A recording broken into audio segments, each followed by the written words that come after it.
Shalom saudara pendengar saudara rohani yang dikasihi Tuhan Yesus Kristus. Selamat datang di Renungan Rohani malam hari ini. Selamat malam, saya berdoa agar saudara sehat selalu. Semoga Roh Kudus hadir di tengah kita saat ini. Sebelum kita mulai renungan malam ini, marilah kita bersama-sama berdoa. Bapa kami yang di surga, Bapa di dalam nama Tuhan Yesus Kristus, kami sungguh mengucap syukur, ya Tuhan, oleh karena Engkau sangat baik buat kami. Engkau ada bersama kami dan menopang hidup kami di siang hari dan di malam hari. Engkau ada bersama-sama dan menyertai kami. Tuhan, kami memuji dan bersyukur kepadamu pada malam hari ini, kami masih bisa berkumpul di rumah kami yang kecil ini. Tuhan, saat ini kami hendak mendengarkan firman-Mu. Berilah pengetahuan dan bimbinglah hamba-Mu ini agar apa yang Engkau firmankan dapat bekerja sesuai kehendak-Mu. Buat kami jemaat-Mu, bukalah hati dan pikiran kami untuk mendengar dan menerima firman-Mu. Kiranya firman-Mu ini dapat menjadi berkat bagi kami. Berbicaralah Tuhan, kami sudah siap menerima firman-Mu. Di dalam nama Tuhan Yesus Kristus kami berdoa dan mengucap syukur. Amin. Sahabat saudara rohani, pembacaan ayat emas Alkitab renungan kita malam hari ini. Nats pilihan kita adalah, berbahagialah orang yang bertahan dalam pencobaan. Tertulis dalam kitab Yakobus 1 ayat 12, kata kunci renungan pada malam ini adalah hutan dan pohon. Dan bacaan kita pada malam ini terambil dari kitab Kejadian 3 ayat 17 sampai dengan ayat 24.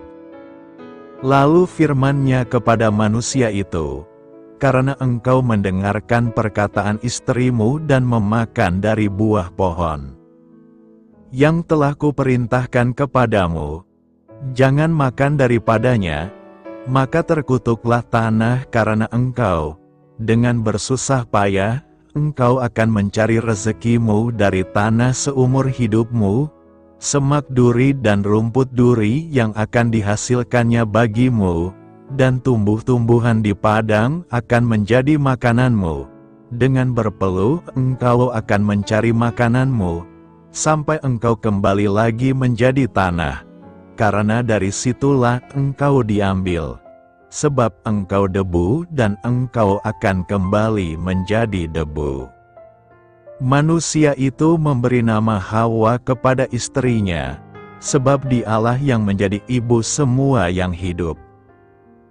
Dan Tuhan Allah membuat pakaian dari kulit binatang untuk manusia dan untuk istrinya itu, lalu mengenakannya kepada mereka. Berfirmanlah Tuhan Allah, sesungguhnya manusia itu telah menjadi seperti salah satu dari kita, tahu tentang yang baik dan yang jahat. Maka sekarang jangan sampai ia mengulurkan tangannya dan mengambil pula dari buah pohon kehidupan itu dan memakannya, sehingga ia hidup untuk selama-lamanya. Lalu Tuhan Allah mengusir dia dari Taman Eden supaya ia mengusahakan tanah dari mana ia diambil. Ia menghalau manusia itu dan di sebelah timur Taman Eden ditempatkan nyalah beberapa kerub dengan pedang yang bernyala-nyala dan menyambar-nyambar untuk menjaga jalan ke pohon kehidupan. Terambil dari kitab Kejadian 3 ayat 17 sampai dengan ayat 24. Topik dari ayat emas renungan kita adalah, tanggapan Anda terhadap pencobaan dapat membangun atau meruntuhkan diri Anda. Mari kita mulai renungan malam kita. Untuk memulai hal baik, serahkanlah segala sesuatu hanya kepada Tuhan. Mari kita mulai segmen kisah inspiratif.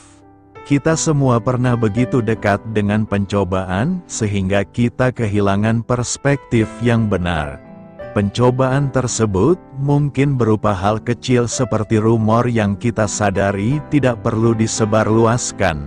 Akan tetapi rupanya dorongan untuk bergosip telah menghalangi kesadaran kita tentang kasih dan penilaian yang baik. Adam dan Hawa menghadapi masalah yang sama. Mereka terlalu asyik dengan sebuah tanaman yang ada di Taman Firdaus sehingga mereka tidak dapat melihat hutan yang luas gara-gara pohon tersebut. Lihatlah apa dampaknya bagi mereka. Taman Eden telah diciptakan khusus untuk mereka. Di dalam taman itu, mereka tidak mengenal kejahatan, pencobaan, penyakit, dan kematian. Mereka menikmati persekutuan secara langsung dengan Sang Pencipta, tetapi mereka membuang semua yang mereka miliki, hanya untuk memakan buah pohon terlarang itu. Kesalahan mereka masih mengganggu kita. Betapa seringnya kita kehilangan seluruh hutan kebaikan Allah hanya untuk sebuah pohon pencobaan. Masa pencobaan tampak begitu menekan. Masalah tidak tertahankan, dan kita membenarkan pikiran yang terputar balik. Pikirkanlah tentang semua yang ditinggalkan Adam dan Hawa di Taman Eden. Isilah pikiran Anda dengan kebenaran firman Allah dan bersandarlah pada tuntunan serta kekuatan Roh Kudus dari waktu ke waktu. Dengan demikian Anda akan mengalami sukacita karena berkat Allah yang kekal, dan bukannya sekadar kesenangan sesaat. Berbahagialah orang yang tahan dalam pencobaan. Yakobus 1 ayat 12 berkata, berbahagialah orang yang bertahan dalam pencobaan, sebab apabila ia sudah tahan uji, ia akan menerima mahkota kehidupan yang dijanjikan Allah kepada barang siapa yang mengasihi Dia. Suatu pernyataan yang kontradiksi kelihatannya jika dikatakan berbahagia dalam keadaan pencobaan. Biasanya jika kita mengalami pencobaan kita selalu bersedih. Tetapi Yakobus memberikan tips bagi kita hari ini agar kita mampu melakukan sesuatu di luar kebiasaannya. Pastilah kita pernah mengalami pencobaan demi pencobaan. Sebagai manusia biasa, terkadang kita merasa bahwa pencobaan yang kita hadapi sangat berat membuat kita tidak tenang, khawatir dan takut. Padahal, kalau kita keluar dari rumah dan melihat kehidupan orang lain di luar sana ternyata masih ada yang lebih menderita. Pencobaan yang kita alami bisa saja melemahkan kita. Kitab suci mengajarkan bahwa ada dua sumber pencobaan. Pertama adalah iblis. Efesus 6 ayat 10 menjelaskan bahwa kita hidup dalam suasana perang dengan iblis. Di sini kita bisa melihat bahwa iblis senantiasa berusaha untuk berperang melawan dan menjatuhkan kita. Itu sebabnya ia akan menggunakan segala cara untuk membuat kita jatuh dan berdosa. Inilah niat jahat iblis. Ketika kita tergoda dan mau menuruti kata-kata iblis, maka dalam waktu yang sangat singkat, kita akan berubah menjadi serigala yang siap mencari mangsa baru dan menggoda orang lain agar ikut dengan langkah kita yang salah. Kedua bersumber dari diri kita sendiri. Kadang kitalah yang bertanggung jawab penuh atas kejatuhan sebab keinginan untuk jatuh dan berdosa berasal dari dalam diri kita sendiri. Dalam kehidupan sehari-hari, terkadang kita lupa mengucap syukur kepada Tuhan. Bulan ini hanya dapat keuntungan 1 juta. Kita merasa masih sangat terlalu sedikit. kita terlalu serakah dan menginginkan keuntungan yang berlipat ganda tanpa pernah mensyukuri berkat awal yang diberikan Tuhan. Pertanyaan kita sekarang adalah langkah apa yang harus kita tempuh agar tetap kuat menghadapi pencobaan ini. Pertama, kita mesti menyadari titik lemah dalam hidup kita. Iblis selalu menyerang kelemahan kita. Jangan sampai kita menyangkal kelemahan diri sendiri. Jangan pernah lupa untuk selalu membekali diri dengan firman Tuhan.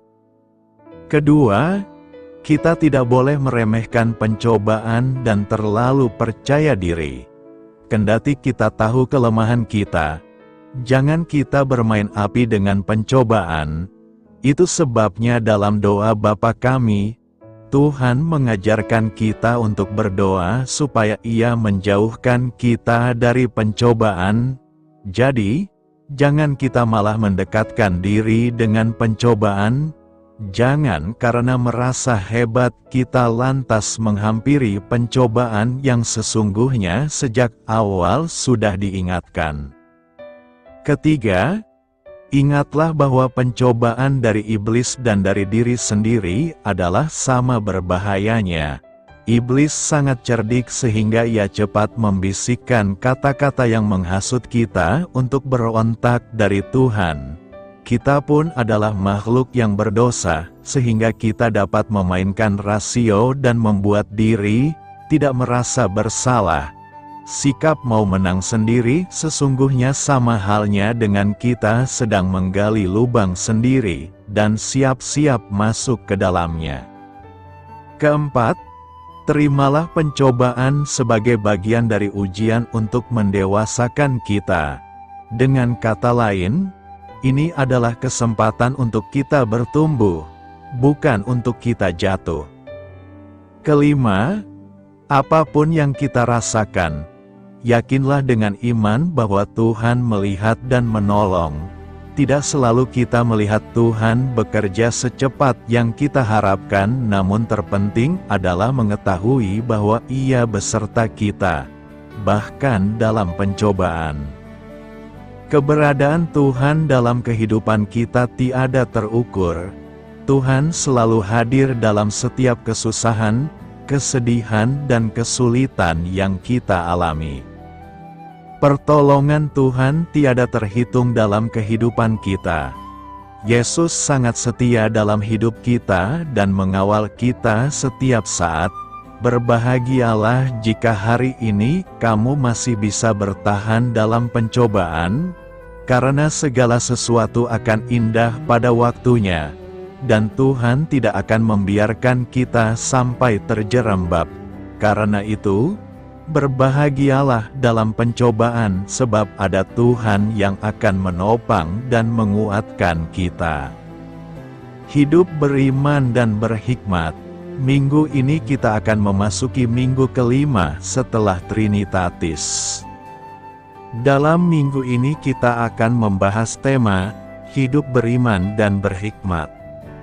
Iman dan hikmat akan tampak lebih jelas jika kita menghadapi berbagai macam masalah dan pergumulan hidup. Tanpa adanya pergumulan hidup maka kita pun tidak akan memerlukan hikmat untuk mengatasinya. Itu sebabnya selama kita masih hidup di dunia ini, persoalan akan tetap ada. Bahkan masalah sepertinya datang silih berganti, yang seringkali membuat kita merasa tidak mampu menghadapi semuanya. Jadi apabila saat ini kalau kita berpikir bahwa kita bisa menjalani hidup ini tanpa masalah, itu berarti kita sendiri ada di dalam masalah, karena telah memiliki pola pikir yang salah. Tidak mungkin manusia hidup di dunia ini tanpa masalah. Sebab saat manusia pertama kali jatuh ke dalam dosa, ini merupakan sumber masalah yang terbawa sampai saat ini. Dengan pemahaman ini, kita akan semakin mengerti bahwa setiap masalah yang datang kita harus tetap menghadapinya, dan bukan berusaha lari dari masalah yang kita hadapi. Masalah yang datang harus kita hadapi dengan penuh tanggung jawab, dan berjuang dalam menghadapinya dengan tekun. Karena sesulit apapun masalah yang kita hadapi, di dalam Tuhan kita Yesus Kristus, pasti ada jalan keluarnya. Pertanyaan kita sekarang adalah, apa yang harus kita lakukan sebagai orang yang hidup beriman dan berhikmat saat menghadapi berbagai macam masalah dan pergumulan hidup itu? Pertama, kita harus bertahan dan tahan uji. Bertahan dalam pencobaan, sebab apabila ia sudah tahan uji, ia akan menerima mahkota kehidupan yang dijanjikan Allah kepada barang siapa yang mengasihi Dia. Bertahan atau tabah dan tahan uji, dalam bahasa Yunani memiliki kesamaan dasar dengan ketekunan. Ketekunan di sini berarti kemampuan bertahan dalam kesukaran, bukan dengan sikap sekedar bertahan, tetapi dengan sikap sedemikian rupa, sehingga mampu untuk menjadikan situasi atau hal yang tidak menyenangkan itu menjadi sesuatu yang memuliakan Tuhan. Kalau kita menghadapi kesukaran, ada beberapa macam sikap yang bisa kita ambil. Kita bisa menjadi marah, jengkel, bersungut-sungut, lari ke dalam dosa, mundur dari Tuhan, atau bahkan murtad. Ini jelas bukan ketekunan. Kita bertahan, tetapi bertahan secara pasif atau diam, tidak marah, tidak bersungut-sungut. Ini memang masih lebih baik dari sikap pertama di atas. Tetapi ini masih belum termasuk ketekunan seperti yang dimaksudkan dalam ayat 2. Kita tetap bersukacita, memuji dan bersyukur kepada Tuhan dan tetap hidup bagi kemuliaan Tuhan. Contoh, Paulus dan Silas dalam Kisah Para Rasul dan Nabi Habakuk. Inilah ketekunan yang dimaksud dalam ayat 2. Yang mana yang menjadi sikap kita pada waktu kita menghadapi kesukaran, kalau selama ini kita lebih sering bersikap salah? Maukah kita, dengan pertolongan Tuhan, berusaha untuk memperbaikinya? Ketekunan seperti ini adalah sesuatu yang penting sekali, karena ketekunan ini memungkinkan kita untuk bertahan sampai akhir di dalam kita mengikut Yesus. Tanpa ketekunan seperti ini, kita bisa menjadi seperti orang yang termasuk golongan tanah berbatu, yang bertahan hanya sebentar saja lalu murtad. Ketekunan seperti ini bisa mempengaruhi dunia. Kalau kita hanya bisa bertahan secara pasif dalam menghadapi kesukaran, itu tidak mengherankan orang. Tetapi kalau kita bisa tetap bersukacita, bersyukur dan memuji Tuhan, bahkan bisa tetap bersemangat melayani Tuhan di tengah-tengah kesukaran dan segala macam penderitaan, maka kita bisa membuat orang dunia menjadi heran, sehingga mereka mau mempelajari rahasia sukacita tersebut, bahkan mau mengikut Kristus. Ketekunan seperti ini tidak mungkin bisa didapatkan kalau kita tidak mengalami kesukaran. Kedua, kita harus menghadapi semua ujian iman dengan hati yang bersukacita.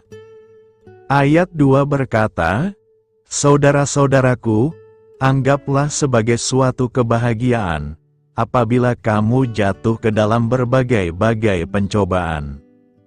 Ayat 12a mengatakan, "Berbahagialah orang yang bertahan dalam pencobaan, sebab apabila ia sudah tahan uji, ia akan menerima mahkota kehidupan yang dijanjikan Allah kepada barang siapa yang mengasihi Dia." Yakobus mendorong pembacanya supaya tetap bersukacita tatkala menghadapi pencobaan. Alasannya, Allah menyediakan mahkota kehidupan bagi mereka yang berhasil mengatasi pencobaan. Selain itu, Allah sedang melatih dan memurnikan iman mereka agar kuat, kokoh dan semakin tabah. Alasan berikutnya, supaya karakter orang percaya diubahkan dan memiliki pengharapan yang teguh kepada Tuhan. Ketiga, kita harus menghadapi semua ujian iman dengan hati yang tabah dan sabar. Ayat 3 menegaskan bahwa ujian terhadap iman menghasilkan ketekunan. Orang Kristen harus berpikiran positif dan jangan melarikan diri dari ujian, tetapi tetaplah tabah dan sabar, karena lewat pencobaan ini Allah sedang menguji kesungguhan dan keseriusan iman kita kepadanya. Keempat, kita harus menyadari bahwa ujian iman bertujuan membuat kita menjadi sempurna. Ayat 4 menyatakan, "Dan biarkanlah ketekunan itu memperoleh buah yang matang, supaya kamu menjadi sempurna dan utuh." Tujuan ujian iman adalah supaya kita memiliki hubungan yang benar dengan Allah, dan sungguh mengasihi Dia dengan sepenuh hati dalam pengabdian, ketaatan dan kemurnian.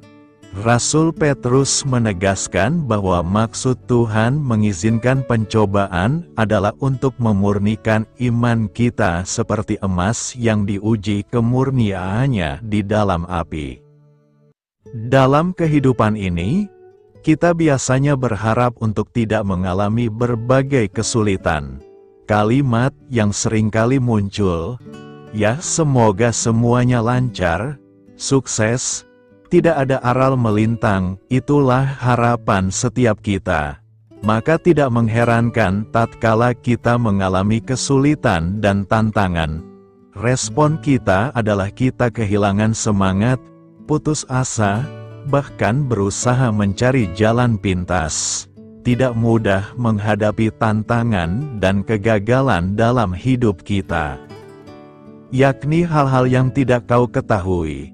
Jika kita datang pada Tuhan segera setelah kita memasuki kesulitan, Dia berjanji akan memberikan pada kita perspektif ilahi atas situasi kita. Dia dapat menunjukkan pada kita jalan menanggapi pencobaan yang mungkin tidak pernah terjadi dalam kehidupan kita. Hidup harus tanpa ragu datang pada Tuhan dan harapkan suatu jawaban. Ketika kita meminta pertolongan Tuhan, ingat bahwa Dia dapat dipercaya. Ketika Yesus mengundang Petrus untuk berjalan bersamanya di atas air, Petrus dapat melakukannya selama dia terus menatap pada Yesus. Dan ketika dia berfokus pada sekeliling melihat gelombang sekeliling dia dan air yang bergelora, dia menjadi goyah. Ketika kita meminta pertolongan pada Tuhan, fokuslah pada firman-Nya dan apa yang Dia katakan pada hati kita untuk dipercayai, daripada membiarkan keyakinan kita dikuasai oleh keadaan. Ketiga, kita harus penuh pengertian. Tuhan tidak dibatasi oleh keadaan. Sains tendar dunia mengatakan kekayaan seseorang memberi banyak kesempatan karena mereka mempunyai sumber untuk membuat mimpinya menjadi kenyataan, kuasa, pengaruh DLSB. Tetapi berbeda sekali, Tuhan ternyata tidak terkesan dengan kekayaan manusia, lebih pada kesediaan kita untuk percaya padanya dan melalui ketaatan dalam apa yang Tuhan sudah katakan agar kita lakukan. Jadi jika kita kaya dalam iman, tidak ada batasan untuk apa yang Tuhan dapat genapi melalui kehidupan kita. Keempat, kita harus tekun, terus arahkan mata pada Tuhan. Melalui ketekunan dalam doa dalam setiap situasi pencobaan, memuji Tuhan dan percaya pada kebaikan-Nya, kita akan membangun karakter yang kita perlukan untuk menerima semua yang Tuhan sudah sediakan bagi kita tanpa merasa terbebani. Kemenangan yang akan muncul dari setiap situasi kita adalah gambaran kecil dari kemenangan yang menanti semua orang percaya suatu hari kelak ketika kita menerima mahkota kehidupan yang Tuhan sudah janjikan bagi siapa saja yang mengasihi Dia. Jika kita menyimak rentetan kehidupan yang sedang kita jalani, ada kalanya kita tidak selalu mengalami sukacita dan kebahagiaan. Terkadang kita merasa bahwa kehidupan yang kita jalani ini teramat berat dan sulit. Ada lembah-lembah kekelaman dan liku-liku kehidupan yang sedang menghimpit kita. Pada saat-saat seperti ini kita tidak tahu harus bagaimana menghadapi kesulitan ini. Keputusan dan jalan apa yang harus kita pilih. Sungguh terkadang kita tidak tahu.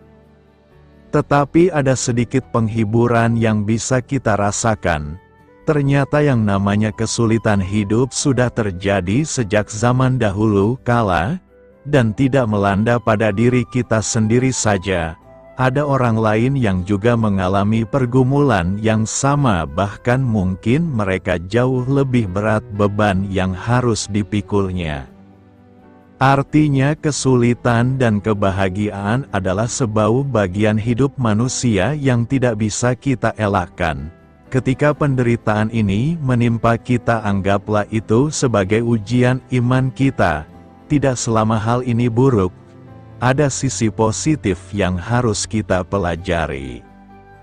Kelima, kita harus bersukacitalah dalam menghadapi pencobaan.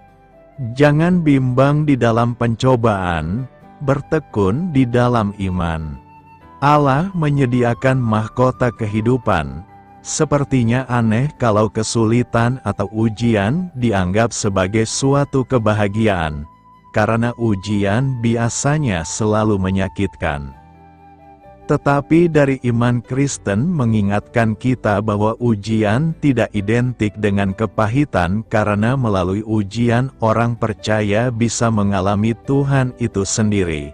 Itulah sebabnya Yakobus meminta penerima surat menganggap ujian sebagai kebahagiaan karena akan menghasilkan ketekunan yang membawa seseorang lebih memahami kehendak Allah, hidup dalam doa dan mengasihi Allah, juga makin belajar bersandar pada Allah. Tuhan menghapus segala air mata.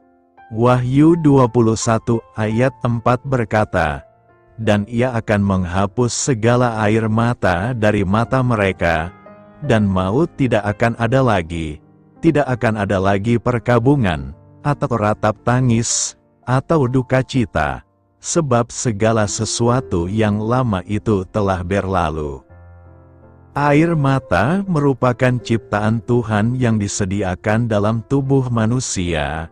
Air mata itu sengaja diciptakan Tuhan untuk menjaga tubuh kita sendiri. Fungsi air mata yang pertama bisa mengangkut asam dan zat gizi ke mata. Tidak terdapat kelenjar darah pada kornea, sehingga bagian ini tidak dapat mendapat zat yang diperlukan. Jadi air mata bekerja untuk mengatasi hal tersebut. Kedua, untuk mencegah masuknya berbagai macam bakteri atau virus yang terkandung pada benda asing atau kotoran ke dalam mata. Mata juga mengandung polusi yang jumlahnya sangat banyak, lebih dari yang Anda ketahui. Bisa Anda membayangkan, bagaimana jika tidak ada air mata yang keluar? Kotoran tersebut bisa langsung masuk ke dalam mata. Akhirnya lama-kelamaan dapat menimbulkan infeksi pada mata. Ketiga, membantu penglihatan. Jangan salah, ternyata air mata juga dapat membantu penglihatan manusia. Jadi cairan yang keluar dari mata dapat mencegah dehidrasi pada membran mata Anda yang fungsinya dapat menjaga kecerahan pandangan mata. Keempat, mengeluarkan racun. Menurut William Free, seorang ahli biokimia, Beliau telah melakukan beberapa kasus studi mengenai air mata dan menemukan bahwa air mata yang keluar dari hasil menangis karena emosional ternyata mengandung racun. Keluarnya air mata inilah yang berarti ia mengeluarkan racun dari dalam tubuh lewat mata. Kelima, dapat meningkatkan mood atau rasa nyaman. Ternyata seseorang yang menangis bisa menurunkan level depresi karena dengan menangis. Karena merasa lega telah mengeluarkan ungkapan di hati, akhirnya dapat mengembalikan mood seseorang tersebut.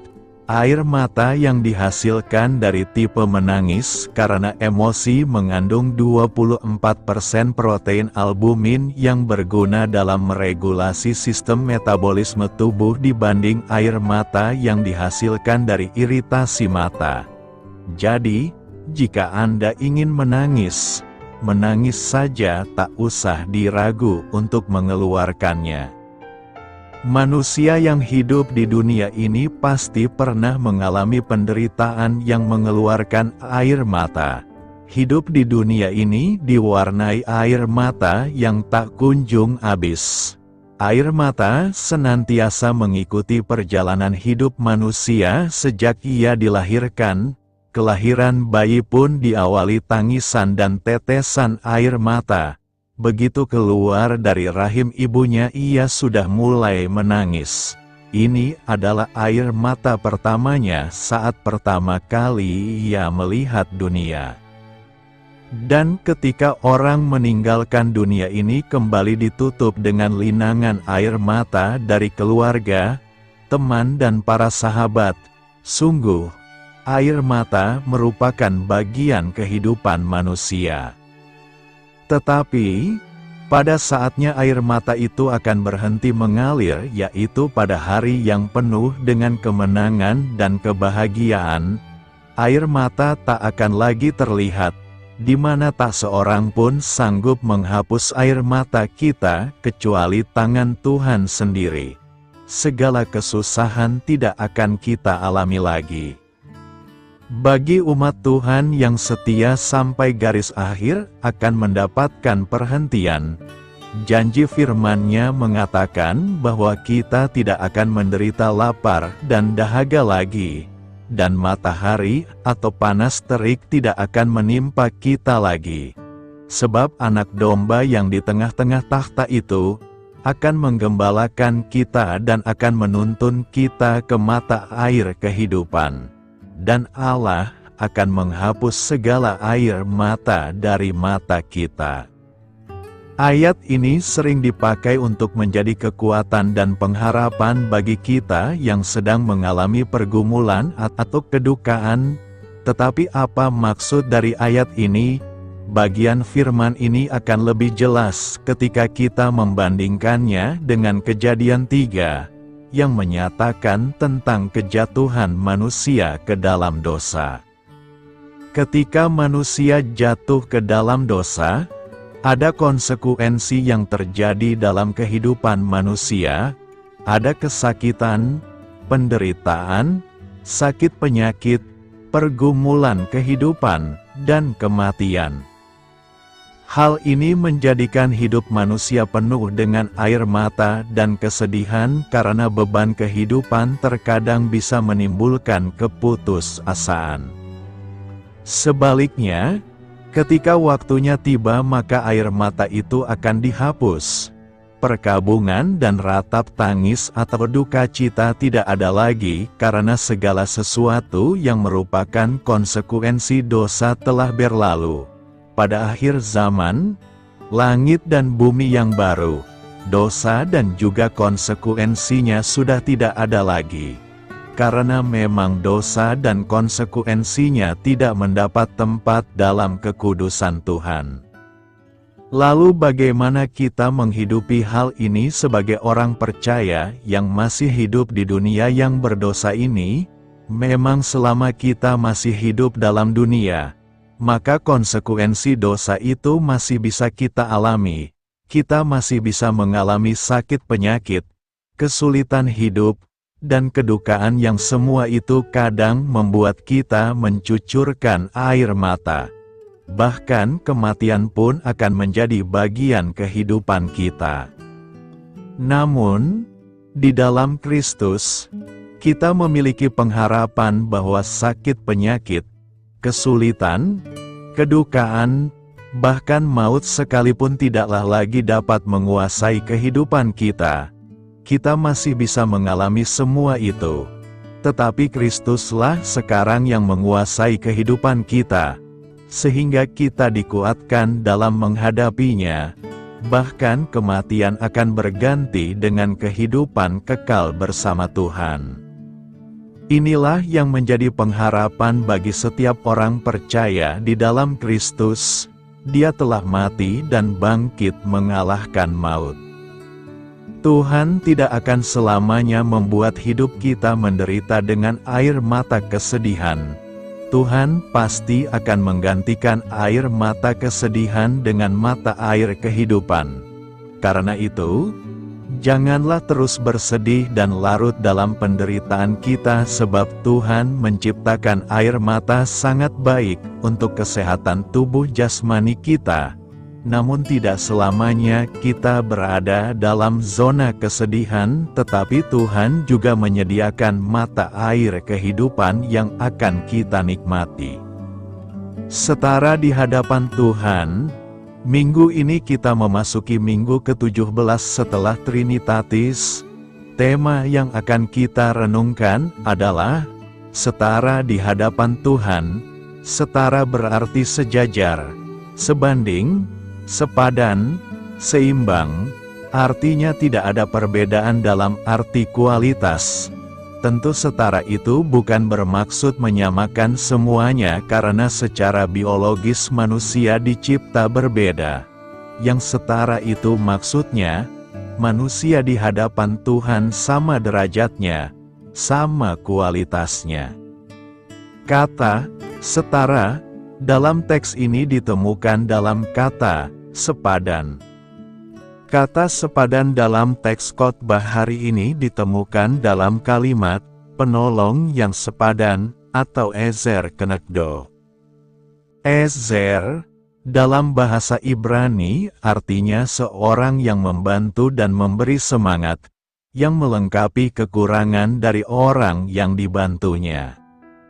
Kenegdo bertalian atau berhubungan dengan kata kerja yang berarti menjadi jelas atau kentara, kata benda yang bertalian dengan yang ulung. Jadi ezer kenegdo dapat diartikan sebagai penolong yang sama ulungnya. Penolong ini layak berdiri di hadapan manusia, laki-laki, sebagai imbangannya, temannya, pelengkapnya.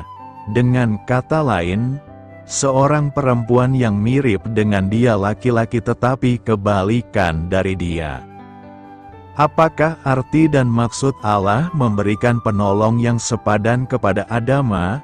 Ada beberapa maksud dan tujuan Allah memberikan penolong yang sepadan itu bagi Adam, yakni: pertama, penolong yang Allah berikan kepada kita sama dalam jenis dan statusnya dengan kita. Artinya penolong itu sama-sama manusia dengan kita dan statusnya sama dengan kita, yaitu sama-sama anak-anak Allah yang ditebus Kristus. Hal ini berarti tidak ada perbedaan status di antara anak-anak Allah. Meskipun hamba Tuhan memiliki peran dan tugas yang berbeda dengan jemaat, namun hamba Tuhan tidak lebih tinggi dari jemaat. Sesama hamba Tuhan pun statusnya sama. Oleh karena itu, jangan saling memandang rendah, baik hamba Tuhan kepada majelis, majelis kepada jemaat, hamba Tuhan kepada jemaat. Kedua, penolong yang Allah berikan kepada kita berbeda dengan kita. Meskipun statusnya sama, penolong yang Allah berikan kepada kita pasti berbeda dengan kita. Entah itu berbeda dalam suku, latar belakang pendidikan, latar belakang keluarga, teologi, status sosial, status ekonomi, dan karakter. Mengapa di dalam kebersamaan dan pelayanan, penting adanya perbedaan? Karena melalui perbedaan, hati kita diuji apakah kita murni mengasihi Allah dan sesama saudara seiman atau tidak. Ketika kita tersinggung dengan perkataan saudara seiman kita yang berbeda karakter dengan kita, beranikah kita tetap mendoakannya ketika dia sakit? Ketiga, penolong yang Allah berikan kepada kita berbeda dengan kita dan melengkapi kita. Keperbedaan kita dengan saudara seiman dan sepelayanan mengasah kita bukan hanya untuk memahami mereka, tetapi juga menolong kita meminta mereka untuk berkontribusi di dalam pelayanan bersama demi menggenapkan tujuan Allah. Ini tugas yang sulit karena kita lebih cenderung meminta saudara seiman yang sama karakter dengan kita. Meskipun demikian, ini harus kita lakukan karena kebersamaan di dalam keluarga Kristen dan pelayanan berbicara tentang kesatuan, bukan keseragaman. Di dalam kesatuan, kita saling melengkapi. Allah menetapkan tujuan bagi kita di dalam kerajaan-Nya, dan Ia menghendaki kita untuk bersama-sama melayaninya bersama saudara seiman lain yang sama statusnya dengan kita. Namun berbeda dengan kita untuk memperluas kerajaan-Nya sambil mendewasakan kita agar makin serupa Kristus. Renungkan, apakah yang hendak kita renungkan dari khotbah minggu ini? Ada beberapa renungan yang hendak kita tindaklanjuti dalam kehidupan kita sehari-hari, yakni: pertama, sebagai manusia yang setara di hadapan Tuhan, kita tidak akan mampu menjalani kehidupan ini seorang diri. Karena itu, manusia sering disebut sebagai makhluk sosial. Kita membutuhkan orang lain di dalam hidup ini, baik teman hidup atau suami istri, teman kerja dan lain sebagainya. Kalau dalam hubungan sebagai sesama orang Kristen, maka kita diharuskan hidup dalam satu persekutuan. Hidup bersekutu. Ingat, kata dasar persekutuan adalah kutu. Sebagai serangga, penghisap darah, kutu selalunya hidup dalam kelompok. Kutu tidak akan mampu hidup sendirian. Dia akan mati cepat atau lambat. Kedua, sebagai manusia yang setara di hadapan Tuhan, maka rasa empati harus ada dalam setiap hubungan kita dengan sesama manusia. Dengan memiliki sikap seperti ini, maka kita akan mampu memahami orang lain dari sudut pandang dan sudut rasa orang tersebut. Kalau dalam bahasa Rasul Paulus, menangislah dengan orang yang menangis, tertawalah dengan orang yang tertawa. Solidaritas dalam suasana hati seseorang, entah bahagia ataupun duka. Ketiga, sebagai manusia yang setara di hadapan Tuhan, kita tidak bisa menghindari perbedaan. Perbedaan adalah sebuah keharusan, bahkan kenyataan hidup, apapun itu. Perbedaan harus dimaknai secara positif. Perbedaan kita dengan orang lain adalah cermin kehidupan untuk melihat siapa diri kita sekaligus memotivasi diri kita untuk berkembang baik sebagai pribadi, jemaat pun masyarakat. Kalau dalam hidup orang Kristen yang berjemaat, maka simak dan pahamilah gambaran Rasul Paulus tentang tubuh Kristus. Banyak anggota tapi satu tubuh, banyak karunia tapi satu asalnya atau sumbernya, yakni dari Tuhan. Perbedaan yang ada dalam kehidupan kita harus diatur dengan baik, benar dan bijaksana, sehingga mendatangkan manfaat dan faedah bagi kehidupan kita di dunia ini. Karena itu, marilah kita mewujudkan hidup yang setara di hadapan Tuhan. Apa yang sebenarnya terjadi pada kejatuhan manusia? Kejatuhan manusia terjadi beberapa saat setelah Tuhan menciptakan dunia, dan setelah pemberontakan setan di surga. Kisah Alkitabiah tentang penciptaan dan kejatuhan manusia dapat kita temukan dalam Kejadian 1-3. Menurut kitab Kejadian, Tuhan berfirman segala sesuatu menjadi ada, langit, planet, laut, tumbuh-tumbuhan, binatang, dan segala sesuatu yang lain. Dia menyatakan semuanya baik.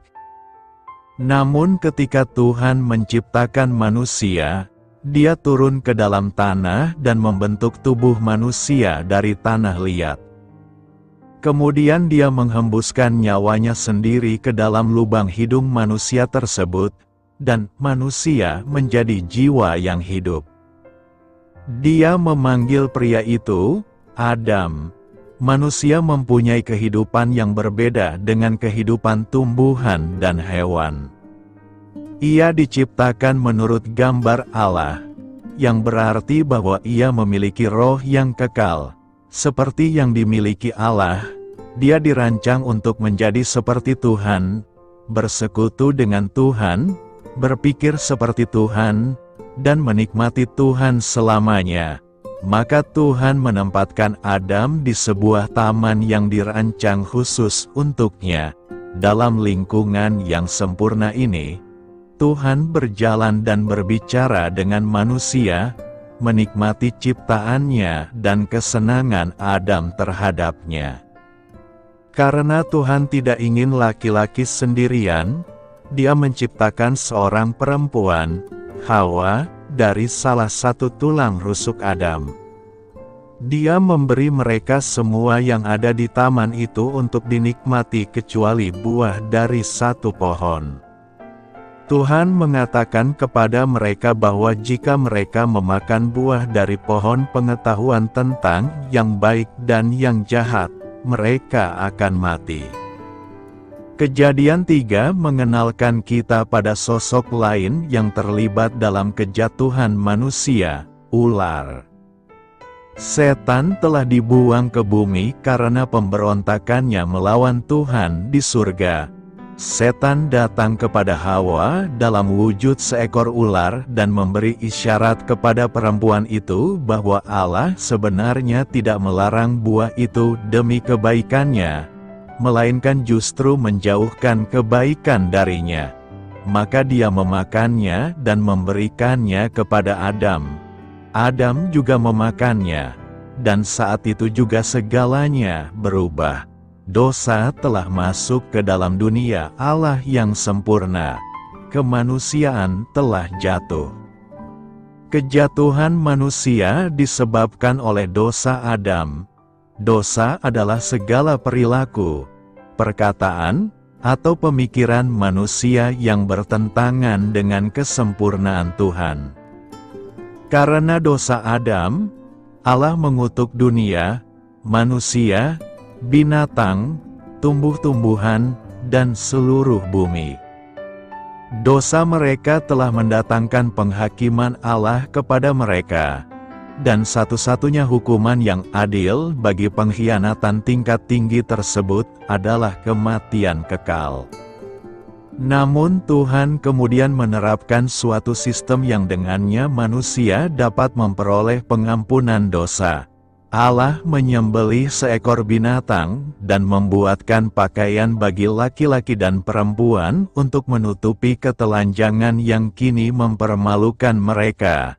Dengan melakukan hal ini, Allah memberikan gambaran tentang apa yang akan Dia lakukan ribuan tahun kemudian ketika anak domba yang sempurna disembelih untuk menghapus dosa kita. Setelah kejatuhan manusia, Tuhan mengusir Adam dan Hawa keluar dari taman dan menempatkan kerub untuk menjaga pintu masuk. Hal ini dilakukan agar Adam dan Hawa tidak dapat kembali dan mungkin memakan buah dari pohon kehidupan dan hidup selamanya dalam keadaan terkutuk mereka. Mereka terpaksa mencari makan dan berlindung sendiri. Adam harus melawan rumput liar dan rumput duri untuk mencari nafkah dari tanah. Sementara Hawa harus menderita saat melahirkan. Penderitaan dan kerja keras adalah bagian dari kutukan yang Allah berikan kepada dunia ini karena dosa. Kami menyebut episode dalam sejarah manusia ini sebagai kejatuhan manusia karena, dalam tindakan ketidaktaatannya, Adam membawa kutukan ke atas setiap orang yang belum dilahirkan. Orang yang dirancang untuk berjalan bersama Allah dalam persekutuan yang tak terputus telah terjatuh dari kedudukannya yang mulia. Dia ditakdirkan untuk hidup dalam keadaan yang rusak, di dunia yang rusak, terpisah dari persekutuan yang berkelanjutan dengan Tuhan yang kudus. Allah berjanji bahwa keturunan perempuan suatu hari nanti akan menyelamatkan mereka dari akibat kekal dosa mereka. Namun, akibat dosa yang bersifat sementara di dunia tetap ada. Kita semua menderita akibat kejatuhan manusia. Keselamatan kita adalah dengan berseru kepada nama Tuhan dan percaya pada pengorbanan Yesus yang sempurna untuk dosa kita. Dunia mengerang di bawah kutukan, berseru memohon kelegaan yang akan datang pada penebusan terakhir umat Allah ketika Kristus datang kembali.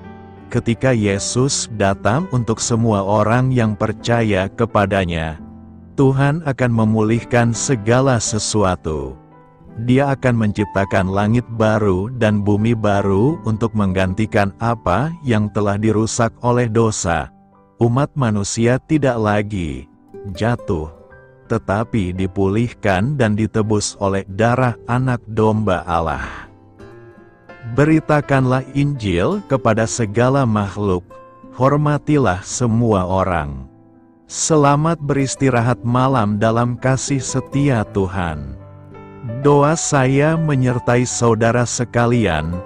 Mari bertumbuh dalam iman bersama saudara rohani.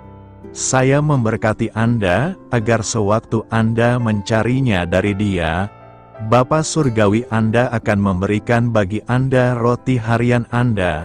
Dalam nama Yesus Kristus, Tuhan yang berkuasa atas alam semesta dan menuntun kita kepada iman yang menyelamatkan.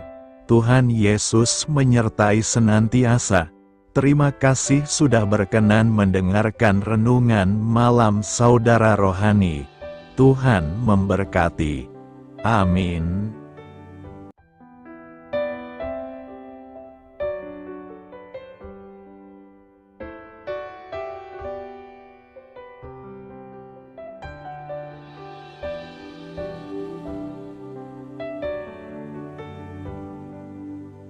Marilah kita renungkan, sahabat saudara rohani, demikianlah renungan firman Tuhan malam hari ini.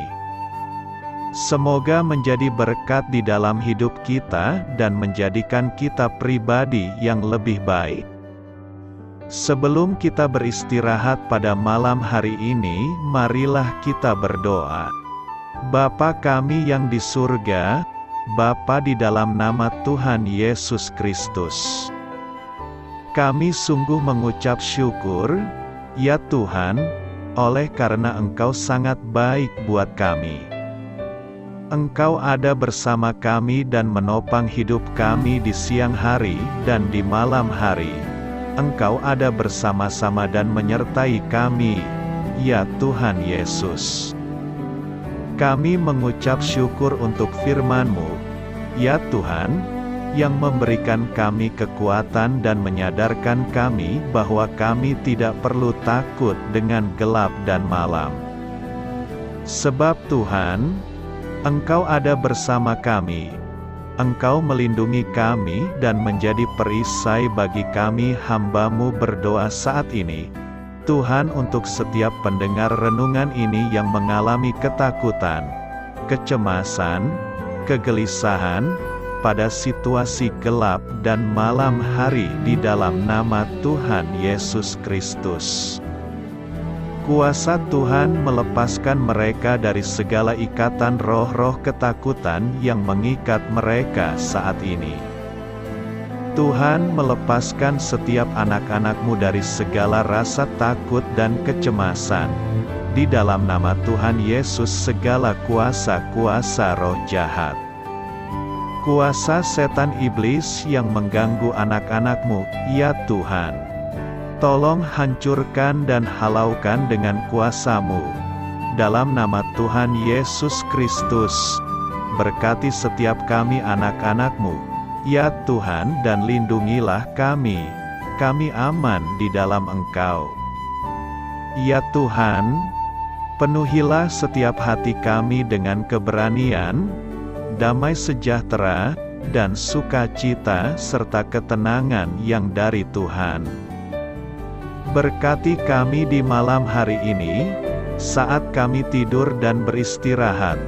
Kuasa-Mu, ya Tuhan, menaungi setiap kami, memberkati dan melindungi kami. Bangunkanlah kami kembali besok pagi dengan kekuatan yang baru, tubuh yang sehat diberkati Tuhan, dan berkat-berkat yang baru Tuhan sediakan bagi kami. Terima kasih, ya Tuhan, kami sungguh mengucap syukur untuk firman-Mu yang menguatkan kami.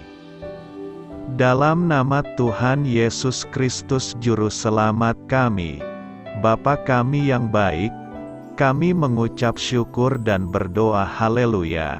Amin. Biarlah firman Tuhan menjadi pengingat untuk kita semua, bahwa tuntunan dari Roh Kudus akan selalu memberi jalan keluar bagi setiap permasalahan hidup kita, dan memberi kedamaian di hati kita. Amin. Sampai jumpa di renungan malam saudara rohani berikutnya.